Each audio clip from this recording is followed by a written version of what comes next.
You ever hear that one? They say, keep talking wise. No. I feel like I have this from like a Coen Brothers movie or something like that. Maybe. It's like that kind of language that, you know, gangsters, old timesy gangsters spoke, but like with Coen Brothers movies, you're never sure whether they're just making it up or it's actual old time language. Keep talking, wise. That's kind of funny, actually. Yeah. I don't know. It is a reminder for me to kind of catch up on my Coen Brothers movies. I mean, I kind of feel like COVID lockdown has been a golden age for you in movies, but not the right ones, apparently. Well, no, it just begs the question is like, have you ever watched movies before this? Like, no, I mean, I'm definitely a movie watcher, but I'm not great on the classics. So the ones that everyone thinks that everyone else should watch, like The Big Lebowski. Yeah. Those are the kinds of movies I never really got into, or like Reservoir Dogs. Yeah. Yeah. Or The Usual Suspects. No, that's fair. I mean, or is it? Or Chinatown, or Last Tango in Paris, or Last Tango in Halifax. Last Tango in Halifax. What's that about? Instead of get the butter, it's get the salmon. I wonder if I just made that up. Let me just Google that right now. Last Tango in Halifax. Okay, it's definitely real. Okay, is it like a pornography or something? No, no, that's Last Tango in Paris. It's a British comedy drama series that began on BBC One in 2012. So it's not a classic, apparently. It's on Netflix. So maybe, I don't know why that came to mind. Okay, yeah. Some sort of association. But so did you avoid these movies because you were feeling contrarian? The crowds were telling me to watch them, and I didn't want to follow the crowds. And now that they're just famous, the crowds aren't forcing you anymore. So you can now it's just cultural education. Look, I just feel like these are things that I should be aware of. Mm-hmm. So as many of our listeners will know, I don't even know if we're recording right now. But, we are. Oh, okay. That what I watched mostly during lockdown were things like Ingmar Bergman, the Swedish existentialist director. Yeah. I don't know if that is really in line with the crowds or the masses. Probably not. But I felt like that's something I really had to watch, and that if I didn't watch those movies, that something would be permanently lacking. I mean, I guess that's sort of true, but did you? I've never systematically watched Bergman. I've had friends who've inflicted Bergman on me, and I've somewhat enjoyed it. And but here's the thing: systematically watching Bergman is not a thing. But it's a thing that you undertook, isn't it? Like yes. you spent an entire 3 months watching Bergman. Exactly, which makes me a rather odd person. Like I would not recommend anyone in normal times to systematically watch him, because he's actually not easy to watch. It was almost like there was something masochistic about it. I felt the need to punish myself for my sins. Is that a thing in Islam? Masochism over sins? No, I think you're hanging out way too much with Catholics. Yeah, I was going to say that's more the Catholics, who I've come to like and appreciate much more in recent years. Yeah. There's even a joke on Twitter as of late, like, Shadi, just convert already. It's a thing. It's a meme. You become a meme on Twitter. I knew you're famous, not this famous though. It's a very specialized meme. Yeah. Okay, well, since I guess we have been recording, I should say before I forget, because I am our chief marketing officer, that if you like this episode, and it's hard to know if you will, because that's going to be like an hour from now. But if you do end up liking it, I would strongly urge you to consider becoming a member of Wisdom of Crowds by paying a very small amount each month. And if you do that, you'll actually get access to our special bonus episode, which will come after this, which will only be available for members. So to subscribe, all you really have to do is go to wisdomofcrowds.live/subscribe. That's all you got to do, guys. That's all you got to do. Well, and then enter your credit card and give us some money on top of that. Yes. Don't just make them go to the page. They feel like they've done their duty. There's more. That's a very good point, Damir. I had this this fantasy as I was thinking about this marketing aspect that maybe one day we'll actually be able to, how in some podcasts, the person will be talking about like philosophy or like Nietzsche or John Rawls or whatever, and then they'll just completely do a 180 and say, "Oh, Nietzsche said God is dead. Oh, time for a little ad that we got to do. There's this kind of underwear which is actually very comfortable that you should consider buying." Like I swear. Yeah. No, that's a level of success to aspire to, that we can inflict underwear ads on our audience. One day, but perhaps more realistically, because we should probably get ads that are more in line with our aesthetic and what we actually believe in. So I was actually thinking about Domino's Pizza as being something that we could share with our viewers. And this is not a joke.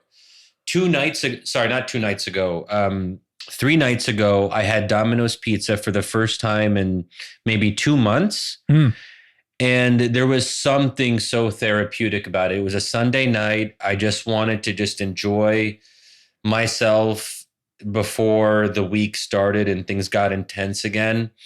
And it was really great. Yeah. I haven't had Domino's since you didn't force me to do it, but you encouraged me to do it however many months ago that was. And you had regrets, I believe. I did. I had many regrets. I mean, it could have been worse, like digestive regrets. None of that actually happened. I really was not impressed, especially after it was. So, I mean, I'm ruining our marketing here, but I could do to never have Domino's again, I think. That's sad, Damir. It is a little sad, I guess. And so maybe just as a way to start, because I did tell you a little bit earlier that I was angry today, Damir. Just today, or you've been angry? I couldn't tell from the text. You said we can talk about your anger, and I don't know if it was about your anger issues or.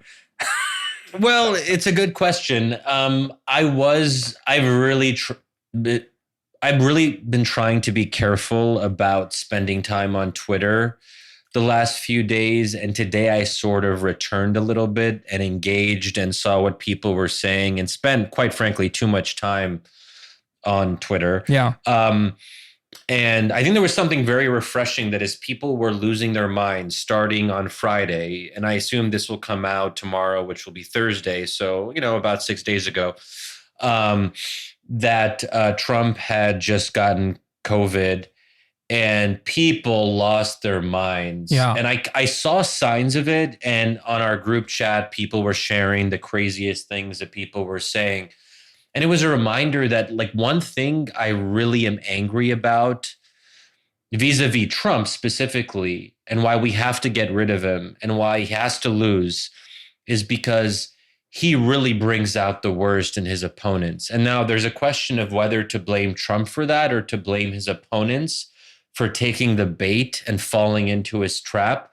But regardless, Trump is a chaos agent who does this. He causes us to be like this.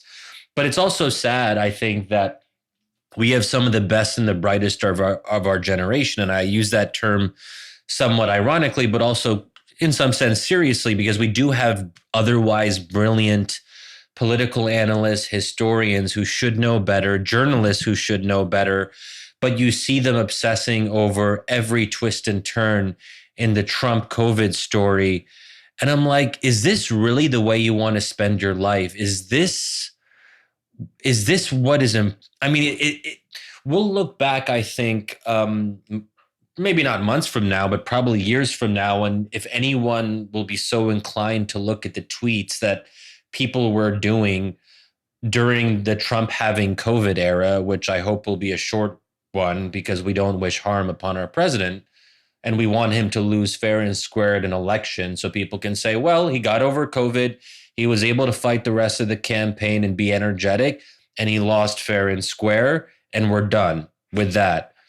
But we'll look back at this moment and say, like, how were people tweeting all of this silliness? Well, so I'm not doing this as a what's it called? Like a convenient vehicle to keep the conversation going. I actually don't know what you're talking about. what are people tweeting that is driving you off the sanity wagon at this point? Okay. Well, so one example is the kind of fan fiction that we saw from certain journalists. I don't want to name names. Okay, that's fine. Except for Gabriel Sherman's name. Okay. Of Vanity Fair, who was, so this kind of like, where people are, he had these tweets and then he wrote an article or two that drew on this, where Trump had these videos where he was coming out and being like the strong man, like, oh, I vanquished COVID. And I mean, some of it was obviously silly, but I kind of look at Trump as an amusing character, that he should be understood as an entertainer who happens to be our president. Yeah. So I watched those videos and I'm like, oh, that was kind of amusing. Yeah. I laughed a couple times. But then you have someone like Gabriel Sherman, who was apparently quite prominent and actually was, one of his books got optioned for what turned out to be like a Showtime miniseries about Roger Ailes on Fox or whatever. So he's not like a random person. Yep. That he was saying, oh my God, look at his face when he was in Walter Reed, but before he got out, and he was in Walter Reed and he was sharing, he looked a little bit tired. And then these people were like, oh my God, look how tired he looks. Oh my God, he's facing mortality for the first time. This is a side of Trump we've never seen. He is freaking out. And look at this. And he's about, and God knows how much worse it's going to get. What are they hiding from us? His doctors are lying. Everyone's lying. The fascism is like all this crazy. Wait. How does that? Wait. Where's the fascism come in? I got this like lying, because the lying leads to some sort of fascism, or that they're preparing something behind the scenes who knows? I don't even know how to explain this stuff because it's so crazy. But anyway, the point I'm making, and the fascism stuff was earlier the previous week, like the fascist coups, the Reichstag fires, which not to little marketing thing. I wrote our first ever members only short essay. So almost no one read it. That's all right. But it's okay because we're building an audience. That's right. That's right. But it was titled, and we include this in the show notes if anyone wants to revisit. Even if you're not a member, you can see like the first two sentences, which if I recall are very, very profound. But I said something. It was really about. It was titled "On Romance and Being in a Constant State of Alarm." So I was trying to explore this phenomenon of these journalists who live in one of the most successful democracies in human history, if not the most successful democracy in human history, i.e. the United States of America. And it's almost like they want us to become an authoritarian state because they're always talking as if fascism is right around the corner, and they're using this overblown rhetoric. Michael Beschloss, the eminent historian, was making a direct comparison on national television on, I don't know, CNN or MSNBC, saying how this is just like Mussolini. Look at the rhetoric Trump is using. We saw this with the Italian that kind of thing. Yeah. I didn't say this to you. We haven't talked about this offline, but honestly, I thought it was quite good. It was short, but almost kind of poetic. It was you musing in that. Really? You thought so? Yeah, to hype the piece a little bit, but not dishonestly. No, I appreciate it because you hadn't actually told me how much you loved it. Yeah, no, I mean, I thought it was good. What it made me think of is a feeling that, I mean, I'm a bit older than you, but it was basically, so I don't know what I'm like. I don't know how much older than you. 6 years, maybe? 6 years, maybe. Yeah. So 6 years. So when I was in college, in undergrad, it was, well enough into the 90s at this point that, the Cold War was definitively over and communism was properly well and discredited. But there was a sort of feeling as I was doing philosophy undergraduate, there's a feeling that, a certain kind of, it's not right to say excitement. It's something else, like a kind of toolkit for change, for opposition, for Yeah, just sort of opposing the mundane, because Marxism was proven to be such a sham, like definitively, because it had collapsed everywhere that had been tried. Well, not everywhere, not China, but in the main sort of global proponent for it had collapsed so calamitously. We were deprived of a toolkit for opposing something. And I remember even talking to my friends back in the, you're in college, you're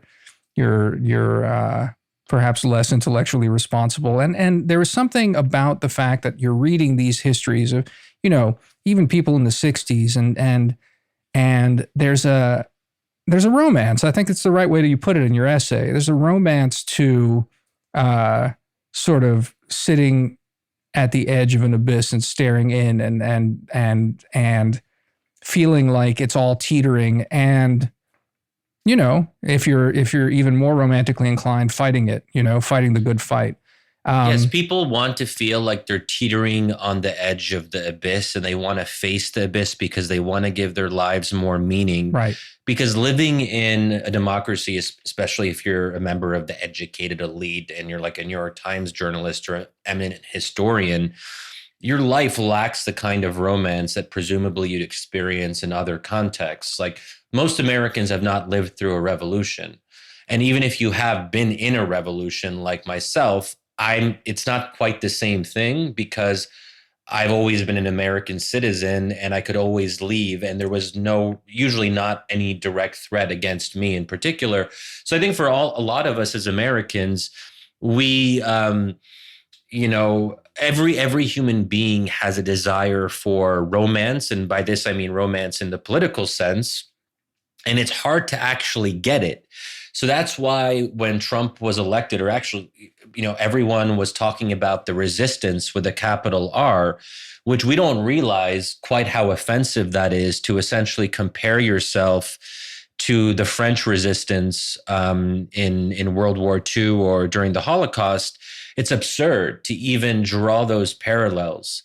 We are not living through a resistance moment, if we want to use the term the way it had been previously.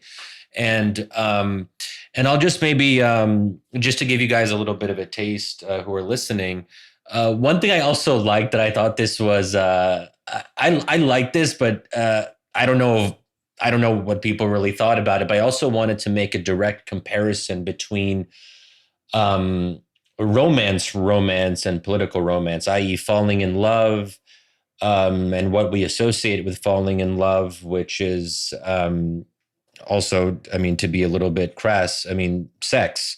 And I actually quoted the British historian Eric Hobsbawm, who actually likened being in a mass protest or a mass demonstration to sexual intercourse. And I'll just maybe quote that here, because I actually had this quote from a long time back, and I used it in a piece that I had written about the Egyptian revolution during the Arab Spring. But there was something I think very telling about this quote, and it wasn't, quite frankly, an analogy I was familiar with before, because usually when you're in a mass demonstration, I guess you're not usually thinking about romance or sex. I don't know. I can't speak for others.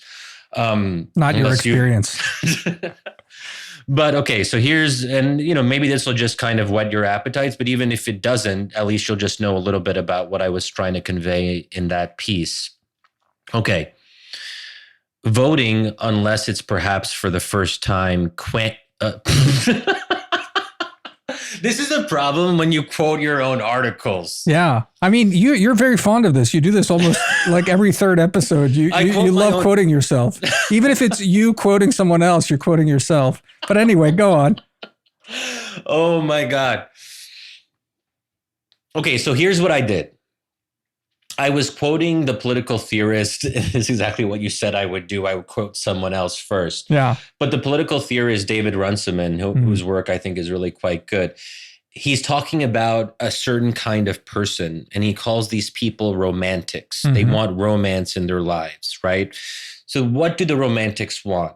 Runciman says they quote unquote want anything to happen, so they can feel themselves at the heart of things. So this is their goal, they want to be in the heart of things. Okay, so then I say voting, unless it's perhaps for the first time, can't quite reach this level of exuberant passion. And what I'm trying to say here is that what you really should do if you want to change things in your life or in the life of your country in a political sense is you have to vote. That's what you do in democracies. In non-democracies and authoritarian regimes, you don't really have the option of voting, so you have to take more seriously the mass demonstration where your life might be at risk. But the problem is voting is kind of boring, right? Right. Voting isn't the most exciting thing in the world. So Right. it's hard. And that's one reason that we only have, 50 to 60% of Americans who vote every 4 years. And then the quote from Eric Hobsbawm, here's what he says about mass demonstrations. And this is from his 2002 autobiography, which is called Interesting Times, which is actually a pretty good title for an autobiography. Not bad. Not bad. We'll have to do better when we write our own, right? Indeed. Yeah, go on. He says this, quote unquote, next to sex, the activity combining bodily experience and intense emotion to the highest degree is the participation in a mass demonstration at a time of great public exaltation. So that's, I like that because certain kinds of mass demonstrations, but these tend to be mass demonstrations in a time of revolution. And I like that comparison because, anyway, I say something at the very end, which also shows, I think, the weak points of mass demonstrations similar to sex, that there's something fleeting about it. What you should really want in your life, I would argue, and what I think not all of us, but what many of us aspire to, is something that is more meaningful and more anchored and more solid. And sex is not that. And mass demonstrations don't provide that. They make us feel like we're doing something great and enjoyable and wonderful in the moment. But then when we look back and we ask ourselves and we say that this is not where long-term change actually happens. And what you need for that is something which is more boring, which is voting. And voting might be, in that sense, akin to marriage. Right. Well, so a couple of things, right? Hobsbawm's a communist. I mean, maybe I'm slurring him here a little bit. No, he was a Marxist. Yeah, I mean, that's true. He's a Marxist scholar, but I mean, more than that, right? I don't know. Maybe that's slurring him. I don't know his biography that well. I haven't read. No, he was. I think pretty much. Maybe he was mostly an unrepentant Marxist.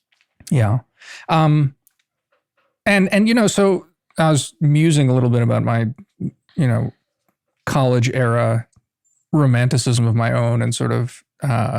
Even though coming from, though not particularly raised, and from a softer variant of sort of, Yugoslavia was not hard communism in the way that other countries were, but still, I knew well enough that I was being, transgressive by sort of romanticizing this stuff even back then, but it took me a while to properly internalize that. Actually how well, I don't know. I think it's fair to say one should deplore people who romanticize this sort of stuff.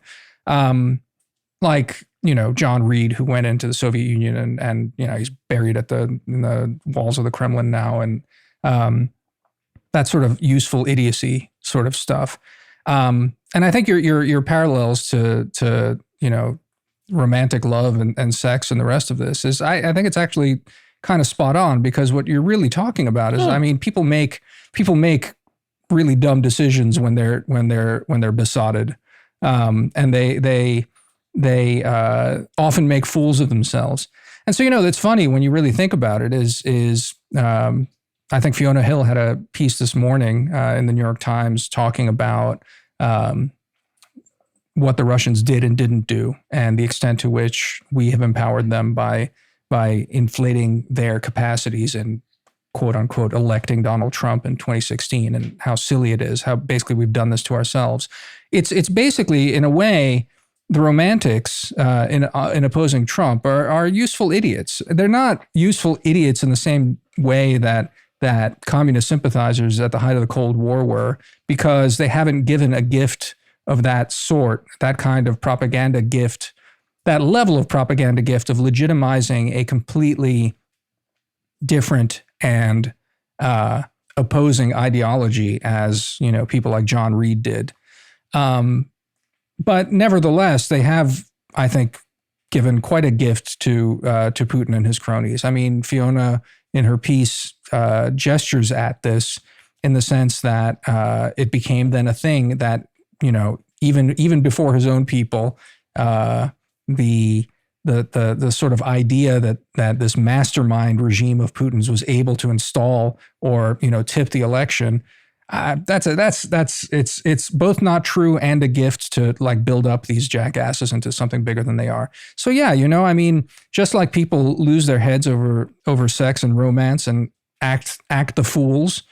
So I think a lot of our hardy resistance folk, if historiography is done properly, will be shown to be a bunch of idiots, useful idiots. I hope you're right. And they should really know better. And I hope that they'll feel some sense of shame when all of this is done. But look, we're all prone to this kind of behavior. I mean, for me, it was when I was in college, but we all, so I don't know. I don't know if I've talked about it much on the podcast, but I think we definitely talked about it in private, that I was like a pseudo-socialist in undergrad, and I was obsessed with Chomsky, and I thought like teach-ins and sit-ins and even die-ins. I actually organized a die-in at Georgetown. What's a die-in? A die-in is when you get like 50 people to just lay on the ground as if they're dead. Oh, so as if.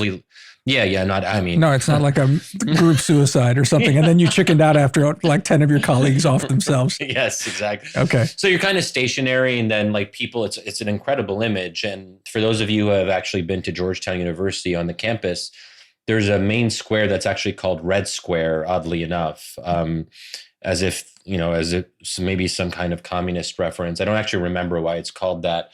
But if you're walking through Red Square and there's 50 people like lying down as if they're dead, I mean, that's a very striking visual. And what you do then is you get people's attention, and someone will walk around passing out pamphlets and explaining to the passerby that this is actually what we're standing for. This is what we're trying to draw attention to.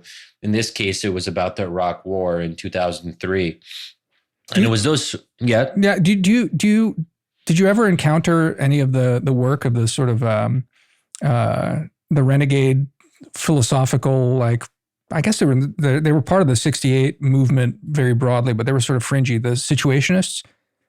Remind me who are the major ones? Well, the major guy that was behind all of it. There were some other sort of small ones, but this guy called Guy Debord. Do you ever encounter his stuff? I've heard of him. I never really read his stuff, though. Yeah, I mean, his stuff is kind of like, this fragmentary surrealist stuff. But I remember he ended up killing himself because, like all great people, he was a massive depressive and a psycho. But he whatchamacallit, Guy Debord, I remember, just because you're talking about this as a visual and a protest against the Iraq War, for Vietnam, he and his band of lunatics, I think either broke into a morgue or somehow managed to get like a bunch of dead bodies and then dumped them into the Seine in Paris.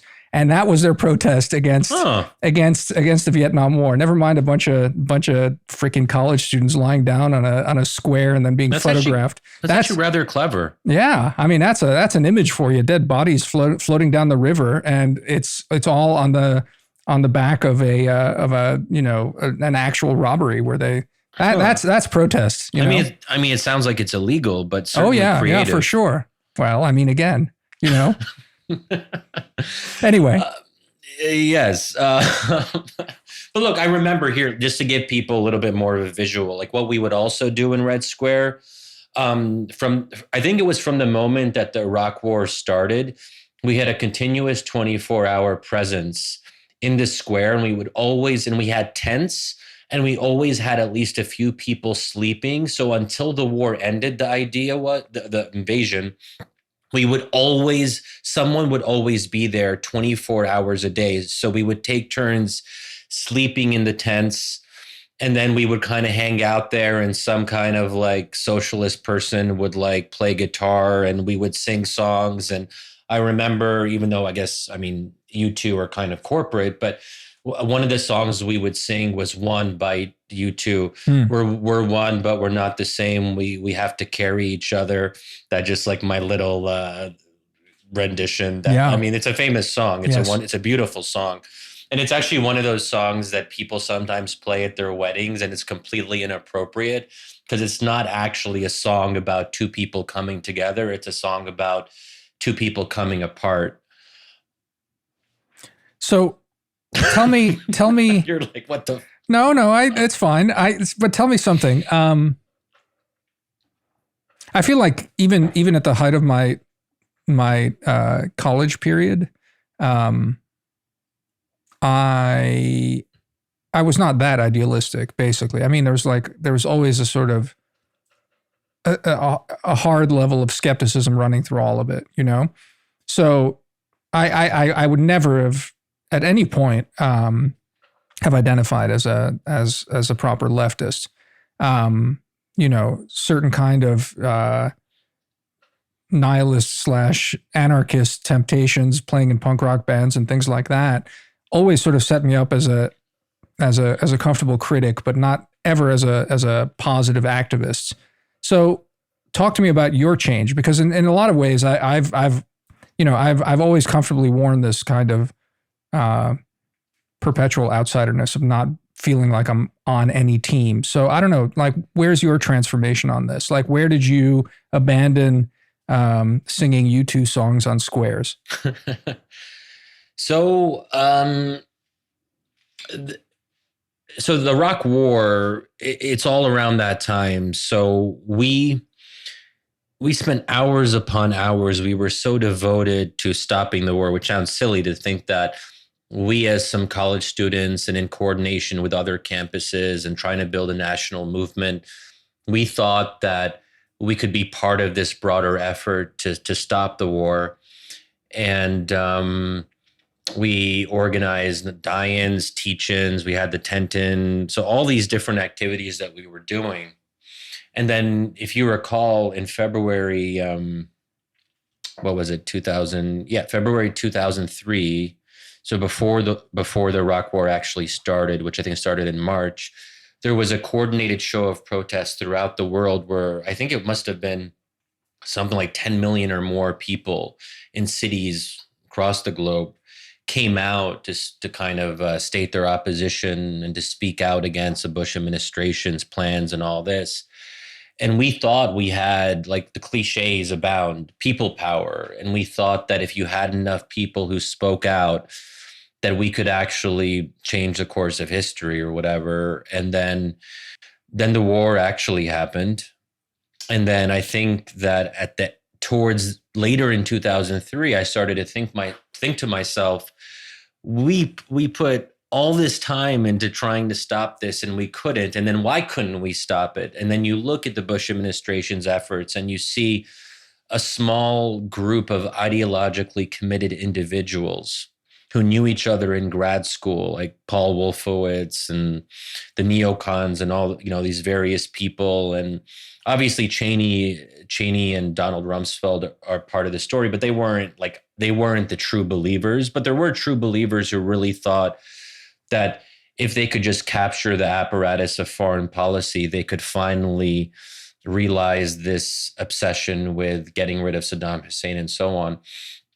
And so there was like this weird incongruence that here you have tens of millions of people throughout the world who were saying, no, we have to stop the war.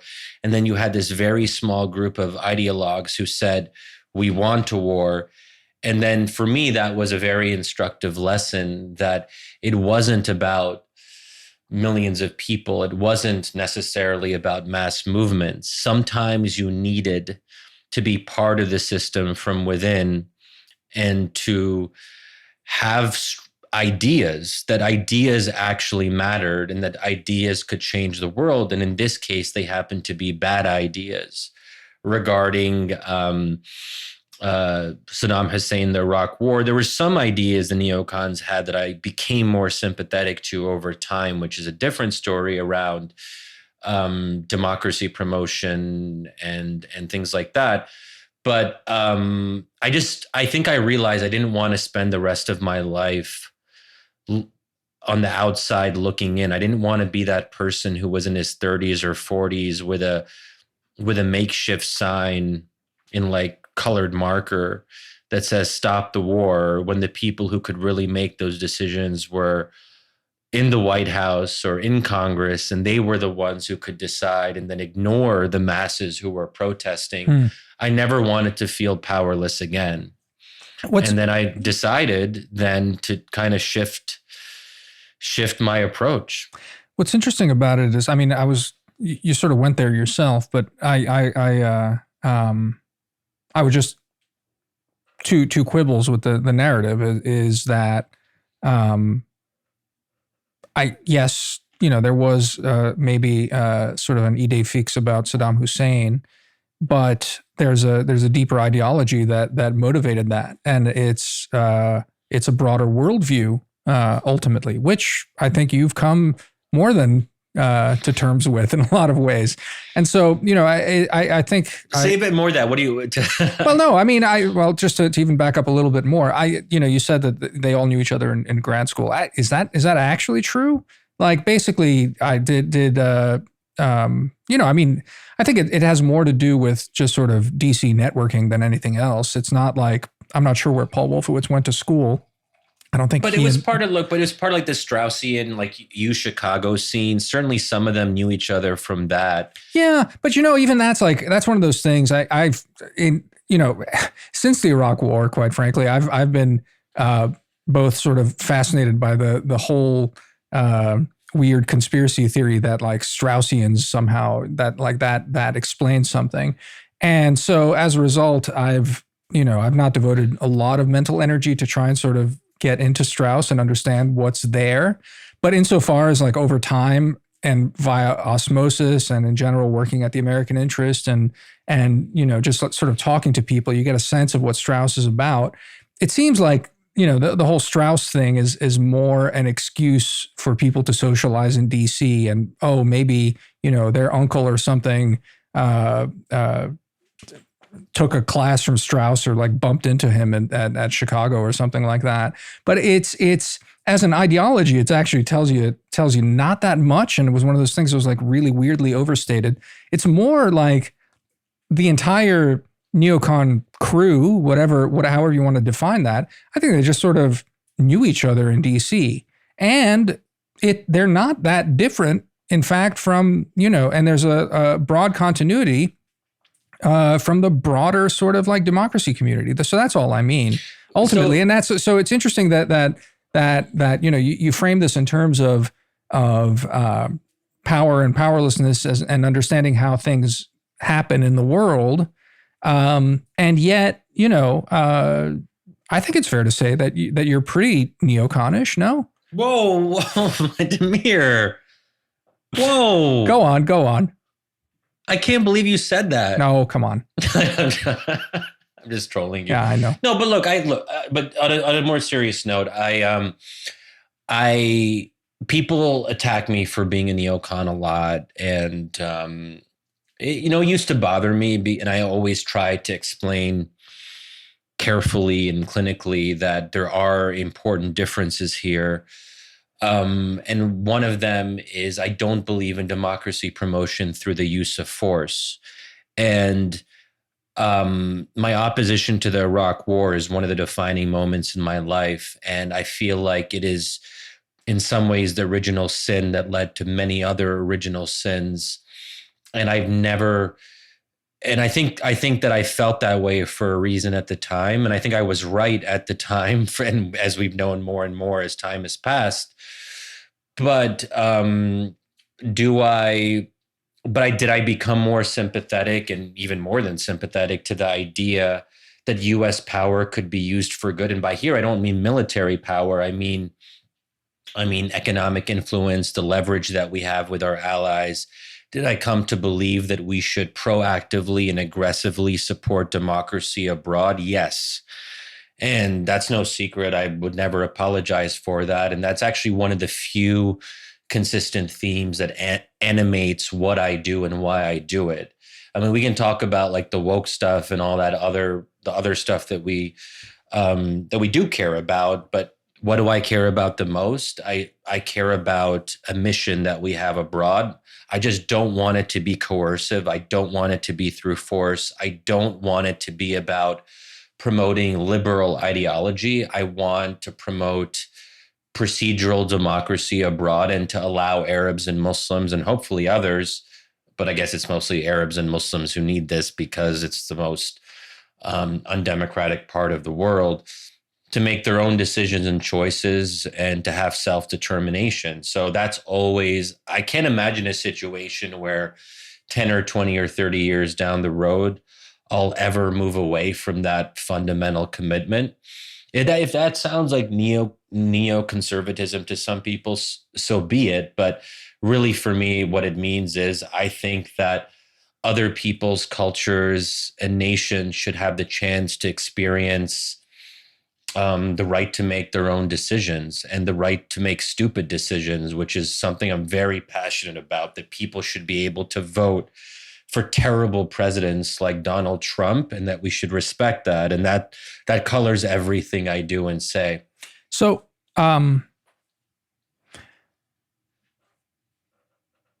first, I'm not sure that is it true that Arabs in the Middle East are the least democratic people in the world? The Middle East is the most authoritarian region in the world today, by far. How does that balance against, given the fact that China has so many people? Oh, I mean, region. I mean, there are obviously, China is a country. So doesn't the absolute number, again, I don't mean to quibble on you with this, but does the absolute number of Chinese oppressed by the Chinese regime counterbalance that at all? No, like there's enough democracies. There's only so many Arabs you have in the world. Just in relative terms, like doesn't the however many billion Chinese there are, like okay, but don't need to quibble that one. But East Asia, so East Asia as a region is more democratic than the Middle East insofar as most other East Asian countries are not authoritarian are much less authoritarian than China. No, okay. And there are democratic successes, as we know, in East Asia. Right. Noted. Though, again, I think what democracy means in Japan is a different thing than what we like to think. But okay. No, again, what I was going to praise you on here is that like the Shadi that like I think that overlaps with my priors in a lot of ways is the Shadi that says minimalist democracy is the good and et cetera. I think the part where I think you have the most in common with the neocons in the most bad / dangerous way is that the neocons themselves, and you expressed it as you were just talking earlier, is just like wanted to do good in the world. And you want to do good in the world. Like ultimately, you're not a some kind of you're not as cold and disinterested in this and say that like, well, I've done the research and I have seen the light that democracy is the, I don't know how you want to even justify it in non like explicitly moral terms, but let's say the most efficient and the most stable and leads to best outcomes system. And, therefore, and maybe even like throw in some sort of ethical thing that it's there's a sense of justice, but no, you go into it with like a proper moral term, like doing good. America needs to do good in the world by promoting the system of democracy, not violently, fair. That's an important distinction from the neoconservative thing. But it always struck me. It struck me at the time of the Iraq War that there was a revolting missionary element to it, to me, ultimately, that I just found insufferable. Like, we are saving the world. We are doing good. And it's that sort of thing that has always irritated the shit out of me about the neocons, that has irritated the shit out of me about like most things. And quite frankly, irritates me about the current moment and that sort of, again, righteousness that underpins a lot of the sort of resistance at this point, which it bears repeating. A lot of those people are neoconservatives right now. Yeah, okay, there's a lot there. Okay, what to unpack here? Pick and choose. Pick and choose. Look, I mean, one thing, and I think I've tried to get better at this over time, is when I do talk about democracy promotion abroad, I never want to pretend that democracy is a panacea, that it is this kind of magical solution that makes everyone's life better. I try to be realistic and say there are trade-offs.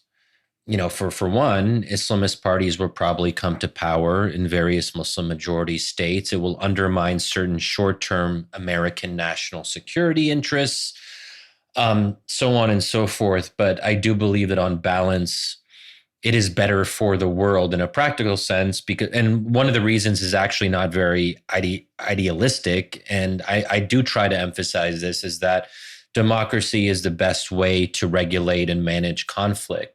That if you have groups of people who hate each other, the goal is to find ways to get them to hate each other peacefully. And that's also how I feel about the US. I don't believe that liberals will ever be able to defeat conservatives or vice versa, because there's too many of each side. And the only thing that we can do is learn to live with deep difference. So in that sense, there's something very practical about democracy. And that's why I emphasize the more minimalist conceptions of procedural democracy, because really what I want to do is to prevent conflict.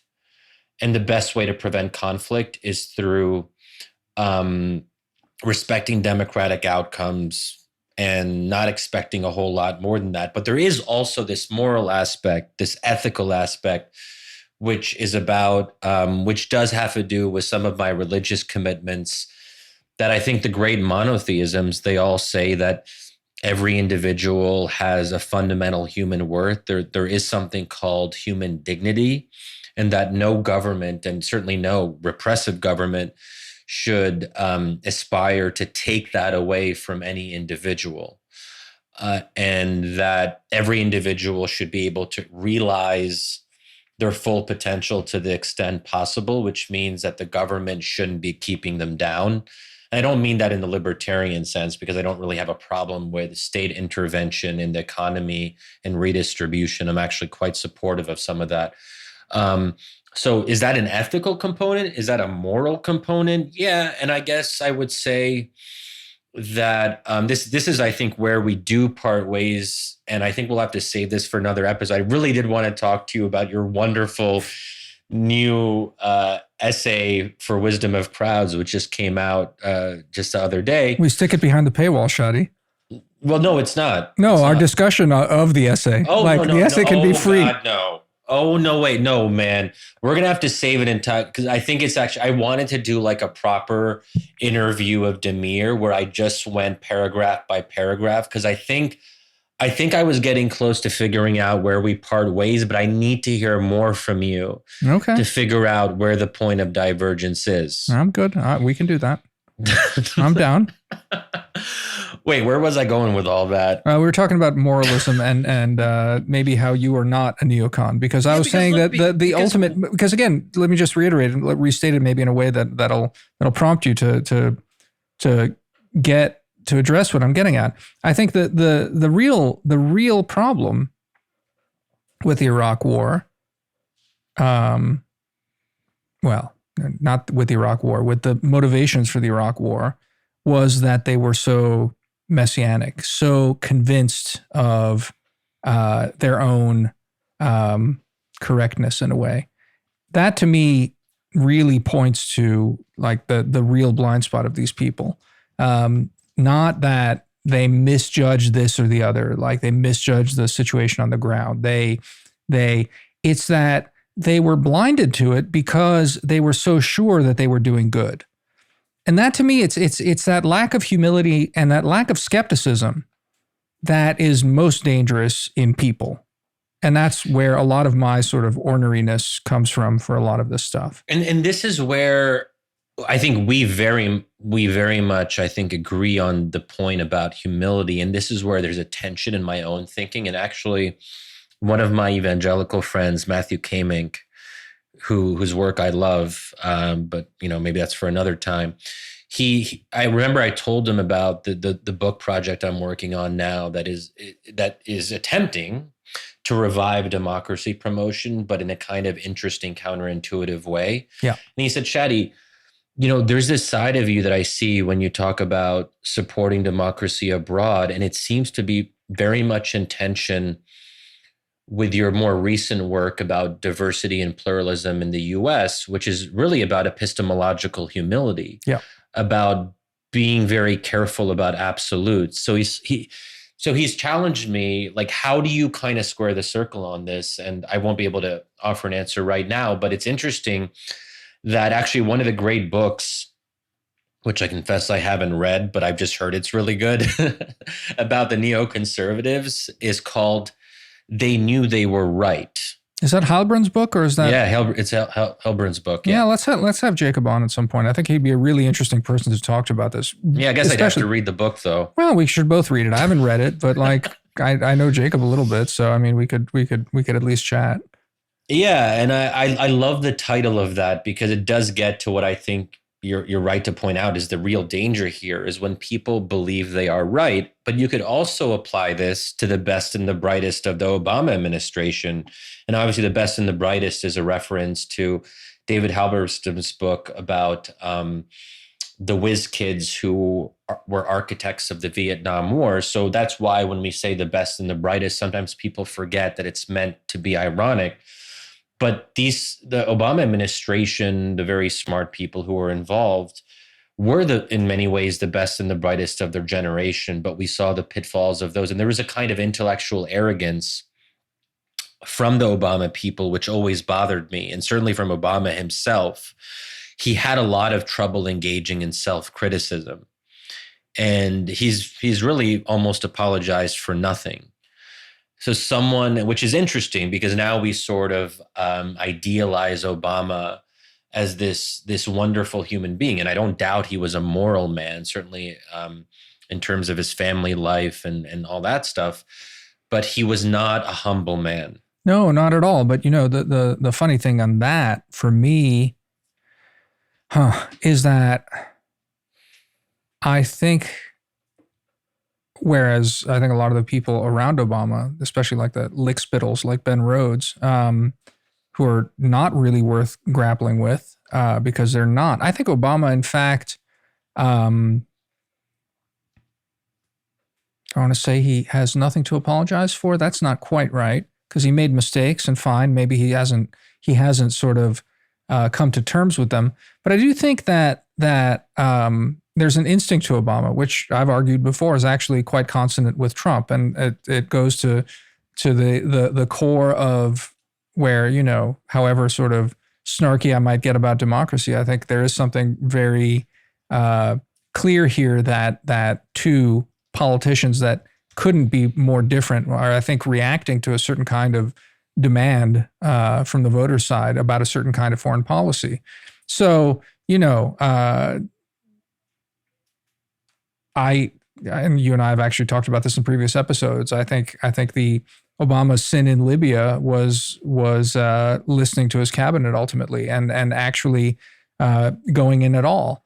The question on Syria is a complex one that, again, at whatever we are at, like 55 minutes in, is now not worth opening that can of worms.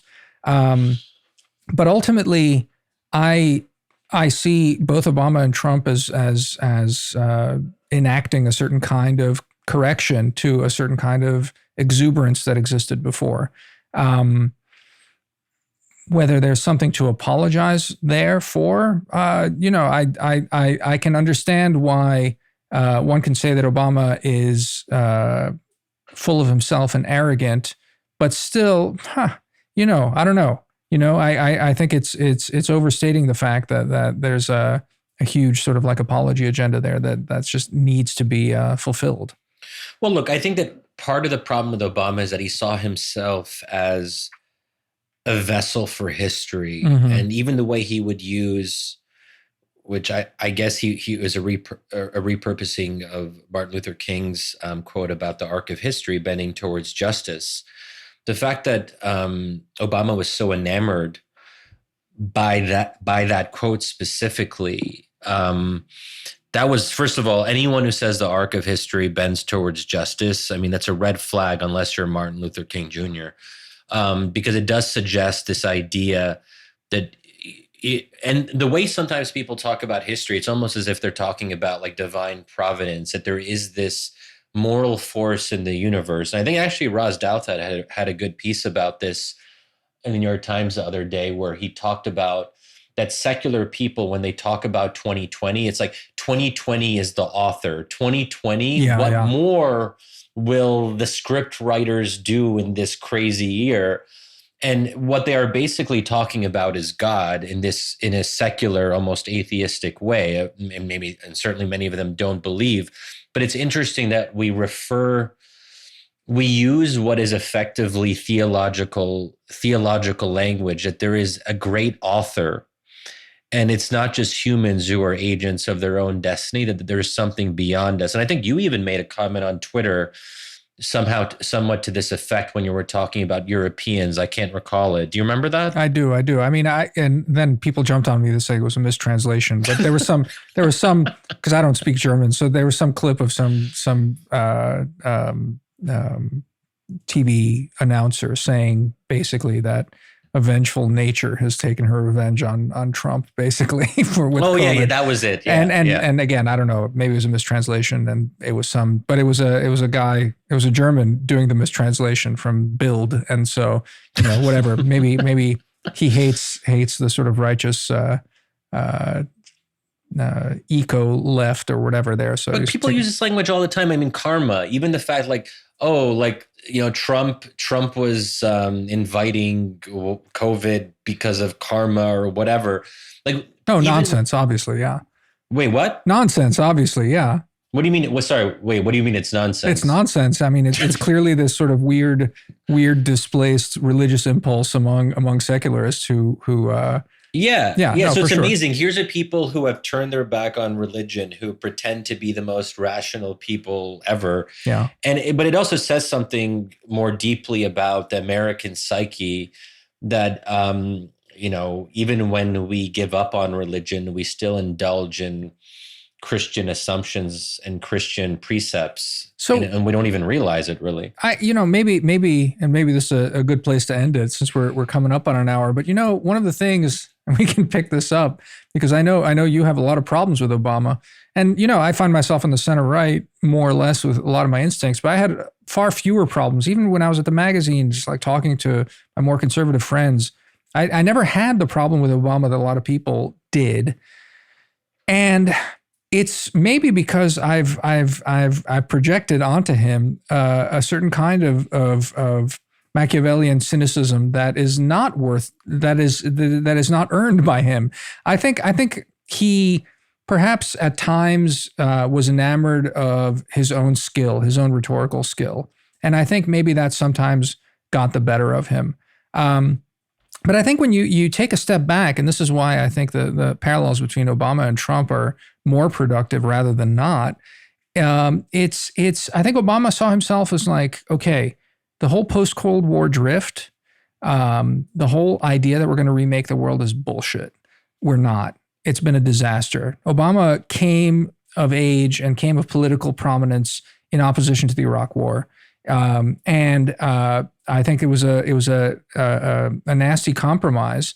He was badgered into it by his staff and by his military advisors to do this thing that Afghanistan was the good war and Iraq was the bad war. He ultimately, all he wanted to do, as he said himself, is nation building at home, which, guess what? America first, And that is, to me, the actual fact of Obama, which you can say is bad foreign policy on the merits because American leadership matters, or you can say it leads to abhorrent outcomes like the genocide in Syria, and he has blood on his hands. I'll grant you that move if you want to make it. But I do think that Obama wasn't unaware of what he was doing, even though he would perhaps fall in love with his words every so often and spend a lot of time crafting them. And so, I mean, it's one of those things like, I think even if we had Obama on the podcast, he would never own up to this, but it would be a fantastic conversation to just try and get him to at least like to unpack that a little bit, because I do think he's easily one of the smartest presidents, certainly in my lifetime, one of the most introspective and interesting and smart presidents that we've had. So it'd be fascinating to unpack that somehow, but that's how I see Obama anyway. Yeah, but people who are as brilliant as Obama can also be quite dangerous, just in a way that a very dumb person like, well, I don't know if I should call Trump dumb per se. I think he's brilliant in a kind of very narrow political sense, except maybe he's not, as we're finding out now, but we'll see. But brilliance is a dangerous thing, and it can be, at least. And, we've talked, listeners will know that we often refer to Mark Lilla's book, The Reckless Mind, about how otherwise brilliant people are tempted to dark thoughts and end up, promoting policies which hurt people in various ways. I mean, I think that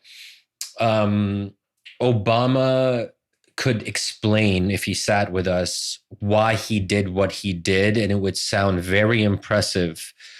But that's different than engaging in an exercise of humility where you're interested in listening to other people to understand where you went wrong. And this is an attack that I think, not to say that, neither of us could necessarily, neither of us are probably as brilliant as Barack Obama.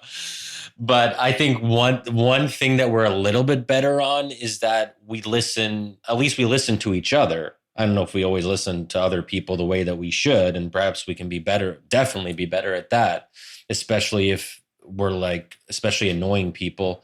But I don't think that Obama is someone who can sit down and listen and really absorb something and reflect and then come back and say, hey, I've reformulated my view on this. He's also older, so maybe that's part of it too. But does that make sense? It makes sense. I just disagree with the read. I think I've always thought that Obama, and I've said this to, in fact, again, conservative friends who are international relations realists. I said Obama is the only, and this is the most cold-blooded internet IR realist president you will ever have in your lifetime. And if we could get Obama onto the podcast, tie him down to the couch, inject him with truth serum, I think that's what he would say. He would say, I have no regrets because my priorities were to actually pull America back from a lot of nonsense in the world. Oh my God. But Damir, that's for someone to say, I have no regrets. So this also goes back to our special bonus episode the other week, where we did actually talk about whether you have regrets in your own personal life. Now that's the bonus episode. So that was actually not to go on a tangent, that was such a cool little bonus episode. And what was it called? Just if people want to find it on the website. Oh, I don't remember. I'm going to find it right now. So if you guys really want to learn more about Damir, his personal life, you're growing into this this marketing officer. So you can find it right on the homepage. The title is The Tyranny of Therapy. So we talked about whether we think psychologists in therapy is good, and also whether or not we have regrets in our own personal lives. But I'm skeptical of anyone who would sit down on the couch and say, I have no regrets, especially if you're responsible for a country of 330 million people. How could you not have regrets? No, of course he would. I have regrets about earlier today. Yeah. Well, yeah. And again, I don't think Obama is some sort of not nearly the level of monster than I am. So I think he would in fact have regrets and actually feel them in a way. But you know what? I don't think he would admit to it. I can picture a situation where Obama would sit down and say, I got that wrong. I made a mistake that hurt people. So Shadi, here's the plan. What we need to do is get Obama on the podcast. I don't know how we're going to do it, but I think that has to be our goal. I like this. Honestly, I think this is the reach goal for everything, because it really will be a culmination. After that, we just we're done. We're done. Just close it up. Okay, once we get big enough, like I know we're obviously kind of joking here, but if we continue this podcast and we build the community for another 10 years or so, and we get to be like the Joe Rogan of intellectual podcasts in 10 years, I think we should really try to get Obama on. The truth is, honestly, I think Obama would really have a good time with us. I don't doubt that. Yeah. Maybe he would doubt it, but I don't think he'd doubt it either. I think again, I'm basing this on very little, but I think it'd be a good time. All right, okay, Shadi. this was okay. This was I really enjoyed this. All right, good. Me too. Me too. All and right. we'll continue in the bonus episode in just a minute or two. And I hope that those of you who are paid members can continue with us as I don't even know where we'll end up going. We covered a lot of ground in this one. And this was maybe close to the platonic ideal of the train wreck episode that one of our friends and podcast enthusiast, Tom Barson, often talks about, that sometimes we have an episode that just goes all over the place and it's like a beautiful train wreck. Yeah. So thank you guys for listening. And if you like this, I should say, let's do a little pitch for Obama's piece, which is available to for Obama's people for free. Piece? So sorry. Wait, did you just conflate me with Obama? That's oh really... my God, I did, but I meant the piece where you talk about Obama. Yeah, so it's yeah. Damir's piece on the website. The title is Why Idealism is the Enemy of Democracy. I hope we'll have a chance to talk about it next time on the podcast because it is really an excellent piece. And I really encourage all you guys to read it carefully and reflect on its wisdom. Well, thanks, Shadi. All right. Yes. See you. Okay. Talk to you soon. Later, Damir. Bye. Bye.